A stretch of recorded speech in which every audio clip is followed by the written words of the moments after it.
الحمد لله الذي هدانا لخير الأديان وما كنا لنهتدي لولا أن هدانا الله وأكمل لنا ديننا وأتم علينا نعمته ورضينا لكم الإسلام دينا فلا نعبد ولا نستعين إلا إياه صلى الله عليه وعلى آله وأصحابه وبارك وسلم تسليما كثيرا كثيرا. أما بعد، أعوذ بالله من الشيطان الرجيم. بسم الله الرحمن الرحيم. قال الله تبارك وتعالى: يا أيها الذين آمنوا قوا أنفسكم وأهليكم نارا وقودها الناس والحجارة عليها ملائكة غلاظ شداد لا يعصون الله ما أمرهم ويفعلون ما يؤمرون.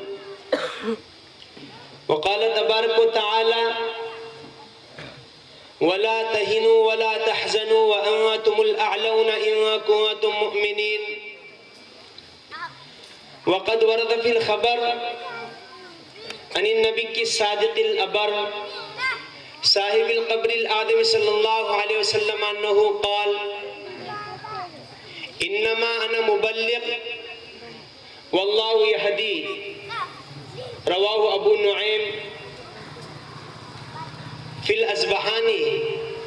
وقال عليه الصلاة والسلام: من يريد الله به خيرا يفقهه في الدين وإنما أنا قاسم والله يعطي. رواه البخاري. وقال عليه الصلاة والسلام: يا أبا سفيان جئتكم بكرامة الدنيا والآخرة أسلم تسلم. رواه الطبراني وكذا البيهقي في شعب الإيمان. وقال عليه الصلاة والسلام: الدنيا ملعونة وملعون ما فيها إلا ذكر الله وما والاه وعالما أو متعلما. رواه الترمذي في سننه أو كما قال عليه الصلاة والسلام. واجب الاحترام صدر محترم معزز موقر حضرات علماء کرام، بزرگان اعظام، سامعین اعظام اور پردے میں بیٹھی ہوئی عفت مآب میری مائیں اور بہنیں، اللہ تبارک و تعالیٰ نے حضرت انسان کو اپنی قدرت کاملہ سے پیدا کیا. صرف انسان ہے جسے اللہ تبارک و تعالیٰ نے اپنی قدرت سے پیدا کیا. باقی جتنی مخلوقات ہے اس کے بارے میں اللہ تبارک و تعالیٰ نے قرآن حکیم میں 23ویں پارے میں سورہ یاسین میں آیت نمبر 82 میں کہا: انما امرہ اذا اراد شیئا ان یقول لہ کن فیکون. باقی جتنی مخلوقات ہے اللہ تبارک و تعالیٰ نے ان مخلوقات کو لفظ کن سے پیدا کیا ہے. امام دارمی نے بسند صحیح عبداللہ ابن عمر رضی اللہ تعالیٰ کی ایک روایت ذکر کی. 4 مخلوقات کو اللہ تبارک و تعالیٰ نے اپنے ہاتھوں سے پیدا کیا. باقی کی جتنی مخلوقات ہے، مرفوع روایت سیدنا ابو ہریرہ رضی اللہ تعالیٰ کی، جسے ابن کثیر نے تفسیر القرآن العظیم میں جلد نمبر 1 میں سورہ فاتحہ کے ذیل میں لکھا ہے 1000 مخلوقات. اور دوسری روایت اسی کے نیچے ابن کثیر نے علامہ قتادہ کی ذکر کی 18000 مخلوقات. اس میں سے 17996 مخلوقات کو اللہ تبارک و تعالیٰ نے کن فیکون. اللہ جب بھی کسی چیز کے کرنے کا ارادہ کرتا ہے تو اللہ اس چیز سے کہتا ہے کن ہو جا فیکون، وہ چیز ہو جاتی ہے. لیکن 4 چیزوں کو اللہ تبارک و تعالیٰ نے اپنے ہاتھوں سے پیدا کیا. سب سے پہلی چیز عرش، اللہ جس پر مستوی ہے، اللہ تبارک و تعالیٰ نے اپنا عرش ہاتھوں سے پیدا کیا. آپ قرآن کا اگر دیکھیے، اللہ تبارک تعالیٰ نے قرآن حکیم میں سورہ ہود میں آیت نمبر 7 میں کہا: وَكَانَ عَرْشُهُ عَلَى الْمَاءِ. کہ اللہ کا عرش پانی پر تھا۔ معالم التنزیل میں علامہ بغوی علیہ الرحمن نے جلد نمبر 1 وَإِذْ يَرْفَعُ إِبْرَاهِيمُ الْقَوَاعِدَ مِنَ الْبَيْتِ وَإِسْمَاعِيلُ سورہ بقرہ آیت نمبر 127 کے ذیل میں لکھا ہے کہ پورے دنیا میں پانی ہی پانی تھا۔ اس وقت اللہ تبارک و تعالیٰ کا عرش پانی پر تھا۔ وَكَانَ عَرْشُهُ عَلَى الْمَاءِ امام قرطبی نے تفسیر قرطبی میں، معالم التنزیل میں علامہ بغوی نے اس سورہ ہود آیت نمبر 7 کے ذیل میں حضرت ابو رزین عقیلی رضی اللہ تعالیٰ کی ایک روایت ذکر کی۔ ابو رزین نے سرکار دو عالم صلی اللہ علیہ وسلم سے فرمایا اَيْنَ كَانَ رَبُّنَا قَبْلَ أَن يَخْلُقَ السَّمَاوَاتُ وَالْأَرْضِ، کہ اے اللہ کے نبی صلی اللہ علیہ وسلم اس وقت ہمارا پروردگار کہاں تھا، ہمارا رب اس وقت کہاں تھا جب زمین و آسمان کی تخلیق نہیں ہوئی؟ قال رسول اللہ صلی اللہ علیہ وسلم فی عماء، اللہ کے نبی نے کہا اس وقت اللہ کی ذات عما میں تھی۔ ما فوقہ ہوا وما تحتہ ہوا، اس عما کے اوپر ہوا تھی اور نیچے بھی ہوا تھی۔ حضرات صحابہ نے کہا یا رسول اللہ وما العما، عما کیا چیز ہے؟ قال رسول اللہ صلی اللہ علیہ وسلم السحاب، اس وقت اللہ تبارک و تعالیٰ بادلوں میں تھا۔ زمین و آسمان کی تخلیق سے پہلے ابھی پانی کی بھی تخلیق نہیں ہوئی، اس وقت اللہ تبارک تعالیٰ کی ذات بادلوں میں تھی۔ ثم خلق عرشہ، اس کے بعد اللہ تبارک و تعالیٰ نے عرش بنایا، اور عرش بنانے کے بعد اللہ تبارک تعالیٰ نے قرآن حکیم میں سورہ رعد آیت نمبر 2 میں کہا ثم استوى علی العرش، پھر اللہ تبارک و تعالیٰ عرش پر مستوی ہوا۔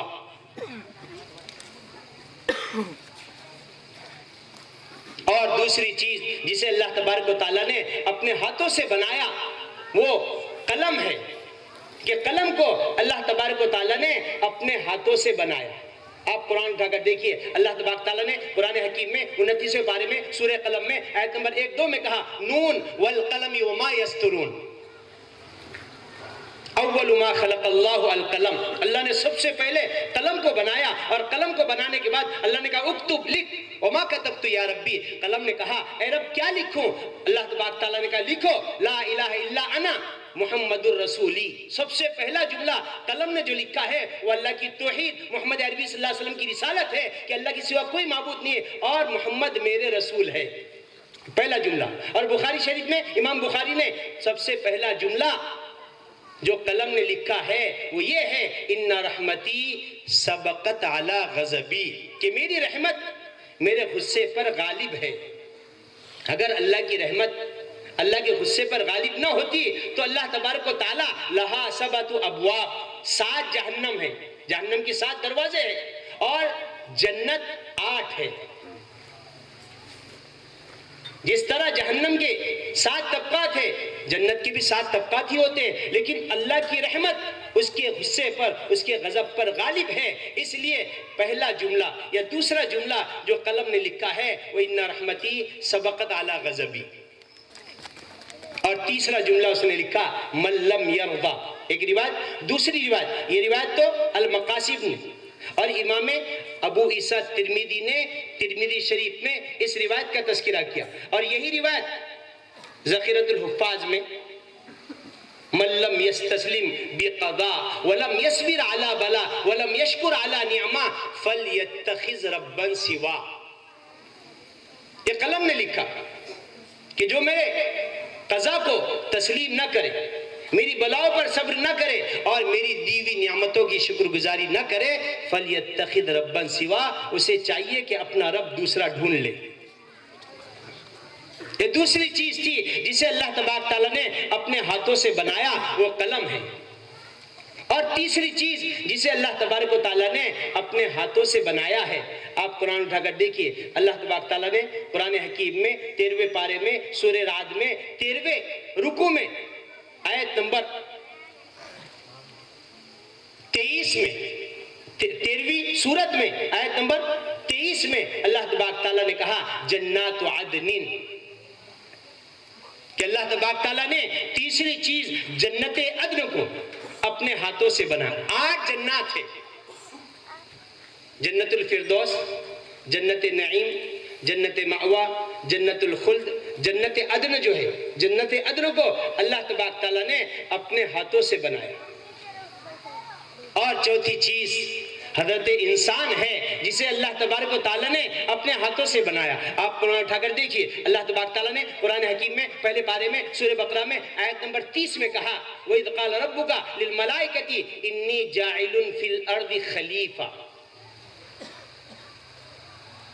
اللہ نے اپنا نائب خلیفۃ الارض حضرت انسان کو، آپ قرآن اٹھا کر دیکھیے، اللہ تبارک تعالیٰ نے قرآن حکیم میں سورہ صاد میں آیت نمبر 75 پر اللہ نے کہا لما خلقت بیدی، جسے میں نے اپنے ہاتھوں سے پیدا کیا.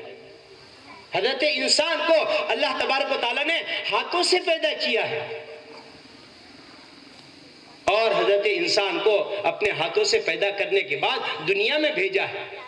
دنیا میں نہ تو اپنی مرضی سے ہم آئے ہیں اور نہ اس دنیا سے مجھے آپ کو اپنی مرضی سے جانا ہے. اور بعد میں اسی حضرت انسان کو اللہ نے وہ اہمیت دی، وہ مقام دیا، وہ مرتبہ دیا کہ فرشتوں سے بہتر ہے انسان بننا. کیا کہا؟ فرشتوں سے بہتر ہے انسان بننا، مگر اس میں ہوتی ہے محنت زیادہ. تمام مخلوقات میں اللہ تبارک و تعالیٰ نے اس انسان کو سب سے محترم، سب سے مکرم، اشرف المخلوقات بنایا. 18,000 مخلوقات میں سب سے اعلیٰ مخلوق حضرت انسان ہے. وہ کیوں؟ اللہ تبارک تعالیٰ نے قرآن حکیم میں پہلے پارے میں سورہ بقرہ میں آیت نمبر 31 میں کہا وَعَلَّمَ آدَمَ الْأَسْمَاءَ كُلَّهَا ثُمَّ عَرَضَهُمْ عَلَى الْمَلَائِكَةِ فَقَالَ أَنْبِئُونِي بِأَسْمَاءِ هَؤُلَاءِ إِن كُنتُمْ صَادِقِينَ.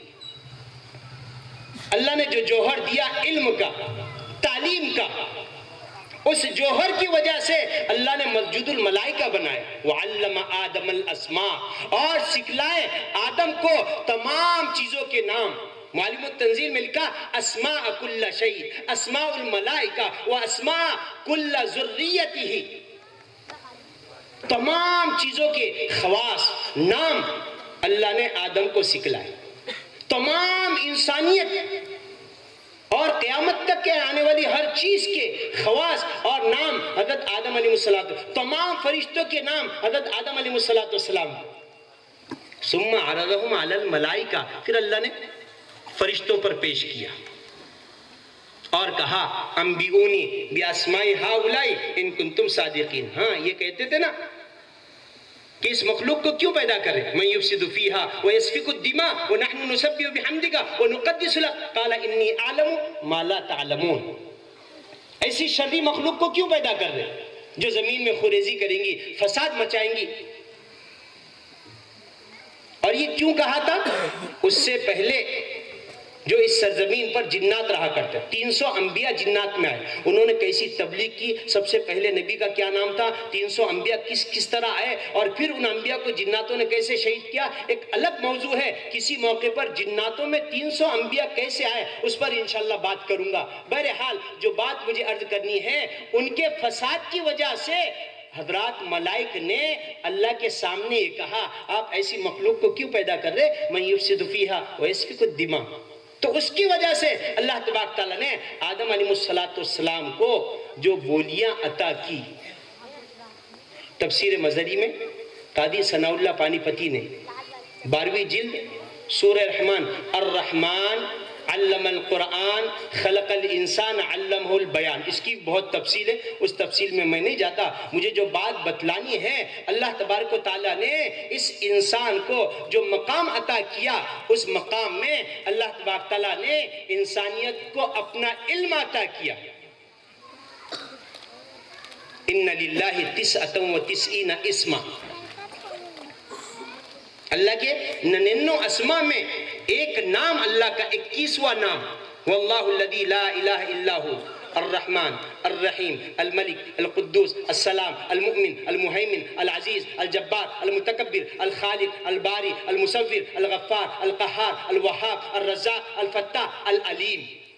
19واں نام العلیم ہے کہ اللہ تبارک تعالیٰ علم والے ہیں. اللہ جاننے والے ہیں. کیسے جاننے والے ہیں؟ البدایہ نہایہ میں ابن کثیر نے جلد نمبر 1 میں صفحہ نمبر 35 میں لکھا ہے یعلم دبیب النملۃ السوداء علی الصخرۃ العظیمہ فی لیلۃ مظلمہ. اللہ کی ذات ایسی جاننے والی ہے، ایسی علیم ہے، ایسی جاننے والی ہے کہ اگر کالی رات ہو، گھٹاٹوپ اندھیرا ہو، کالا پہاڑ ہو، کالے پہاڑ پر کالا پتھر ہو اور اس پر کالی چوٹی ہو، اس کالی چوٹی کی حقیر آہٹ کو بھی اللہ جانتا ہے.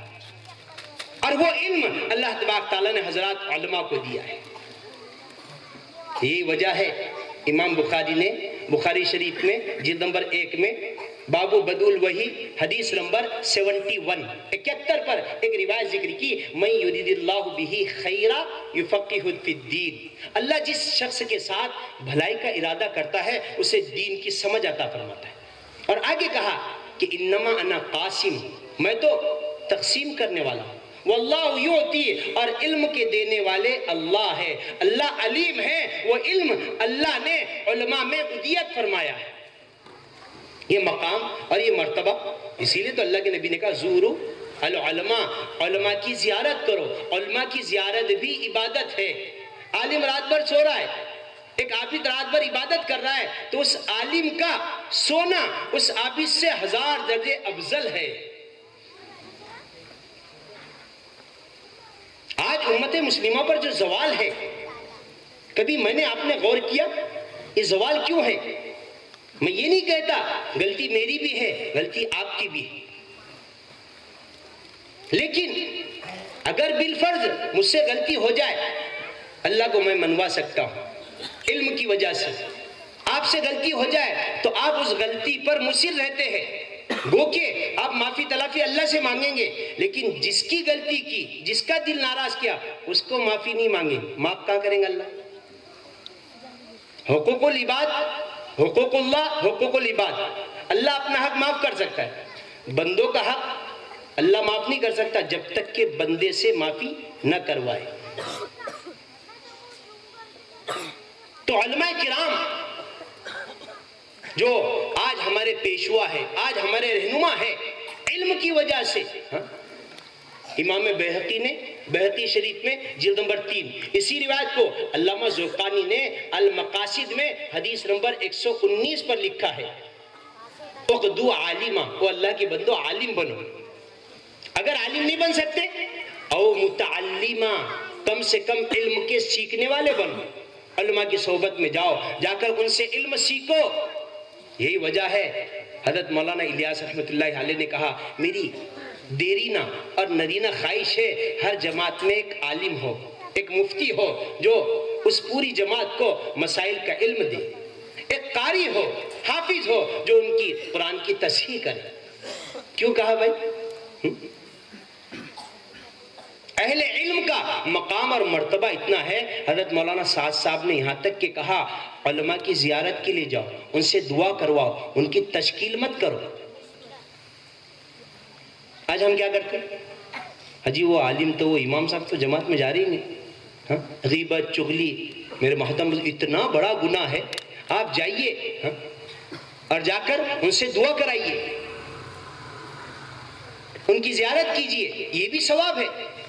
اللہ کے نبی صلی اللہ علیہ وسلم نے کہا اقدو عالمہ، اور اللہ کے بندو عالم بنو. اگر عالم نہیں بن سکے او متعلمہ، کم سے کم علم کے سیکھنے. دیکھو ابھی بچوں نے جو علم سیکھا ہے کس کے پاس سیکھا ہے؟ کسی عوام کے پاس؟ مولانا کے پاس ہی سیکھا نا. امام صاحب کیا نام ہے یہ مسجد کے؟ مولانا رضوان صاحب. کیونکہ ایک بھی مرتبہ بات نہیں ہوئی ان سے، اور انہوں نے بہت کوشش کی فون لینے کا، اور میں بیرون کے سفر پر تھا، اس وجہ سے بات چیت نہیں ہوئی. جس بندے نے مجھ سے رابطہ کیا مولانا نے، وہ بہت خواہش کا اظہار کیا مولانا مفتی صاحب آپ کا نمبر لینے کے لیے میں نے بہت کوشش کی لیکن نمبر مل نہیں سکا. بہرحال نمبر شروع ہی نہیں تھے 1 مہینے سے، کہاں سے ملیں گے؟ ماشاءاللہ بہت محنت ہے، دیکھو ان کی بہت محنت، ماشاءاللہ اللہ ان کی محنت کو قبول فرمائے. متعلم. دوسری چیز جو کہا علم سیکھنے والے بنو. اگر یہ بھی نہیں کر سکتے تو اللہ کے نبی صلی اللہ علیہ وسلم او مستمع، علم کی مجلس میں جا کر علم کو سننے والے بنو.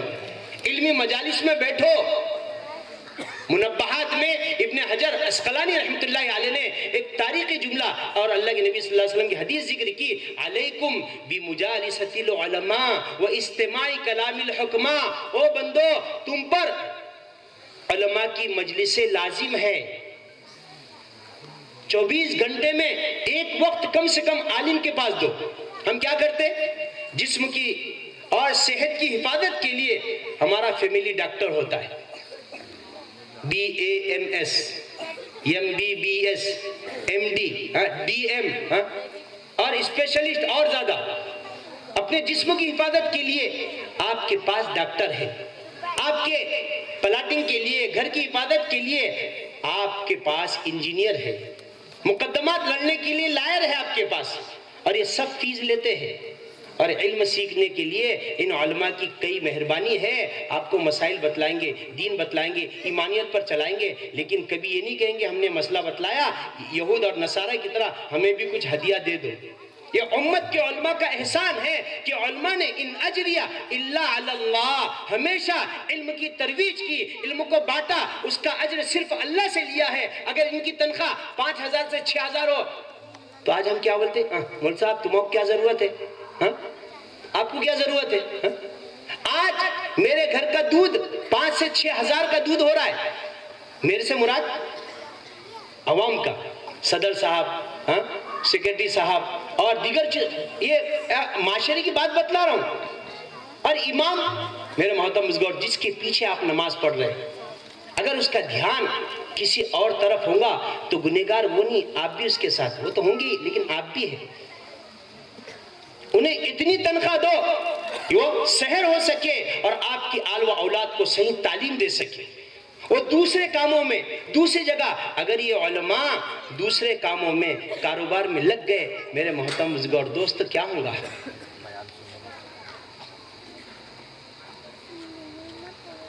علم ضائع ہو جائیں گے۔ اور یہود و نصارہ زعفرانی طاقتیں چاہتی ہے کہ اس ملک سے علم ختم ہو جائے، عوام کا علماء سے، علماء کا عوام سے ربط ختم ہو جائے۔ اس کے لیے انہوں نے اسپین کے 3 دورے کیے، اسرائیل کے، پورے دنیا میں جب سے ہندوستان بنا اسرائیل، اس ملک کا کوئی پرائم منسٹر نہیں گیا اسرائیل، لیکن ہمارے مودی جی گئے ہیں، معلوم ہے؟ اسرائیل کے دورے ہو رہے۔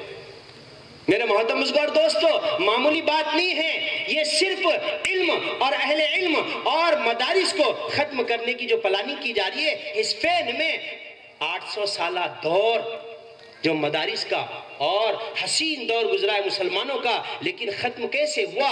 انہوں نے سب سے پہلے مدارس سے عوام کا رشتہ کٹوایا، علماء کی نفرتیں دلوں میں بٹھائی۔ یہ عالم ایسا کر رہا، اکبری دور میں تاریخ اٹھا کر دیکھیے، تاریخ ہند اٹھا کر دیکھیے، بہت تفصیل ہے، اس تفصیل میں نہیں جاتا۔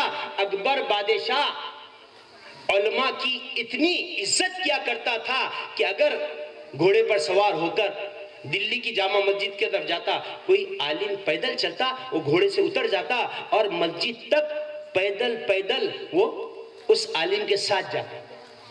ہر 3 دن میں وہ دہلی کی جامع مسجد کی صفائی کرتا، دہلی کی مسجد کی صفائی کرتا ہر 3 دن میں، خود اپنے اس سے۔ علماء کی اتنی تعظیم، اتنی عزت، لیکن جب ایران سے ملا فیضی اور فیض آیا، میرے محترم بزرگ اور دوستو، اب انہوں نے کیا کیا؟ عوام کی دل میں علماء کی نفرت بٹھانے کے لیے اصحاب کہف کا کتا کالا تھا کہ پیلا تھا؟ کالا تھا کہ سفید تھا؟ اب بعض عالموں نے بیان میں کالا، بعض نے کیا ہے سفید، نہیں، کتا نہیں تھا، شیر تھا۔ وہاں اس نے شیر کا بیان کیا، ادھر سے اس نے کتے کا بیان کیا، اصحاب کہف کا۔ اب وہ تمام کے تمام لوگ مجلس میں آئے، آنے کے بعد جیسے ہمارے پاس ہوٹل وغیرہ میں آ کر بیٹھنے کے بعد، آج تو ہمارے عالم صاحب نے بہت پیاری تقریر کی، اصحاب کہف کے بارے میں ایسی معلومات دی، لیکن انہوں نے کہا اصحاب کہف کا کتا کالا تھا۔ اس نے کہا کالا تھا، ارے ہمارے مولانا نے تو کہا سفید تھا۔ تیسرے نے کہا نہیں سفید نہیں، ہمارے مولانا نے کہا شیر تھا، کتا نہیں تھا۔ وہ کلبہم قرآن کہہ رہا ہے، باسط ذراعہ بالوسید۔ اب آپس میں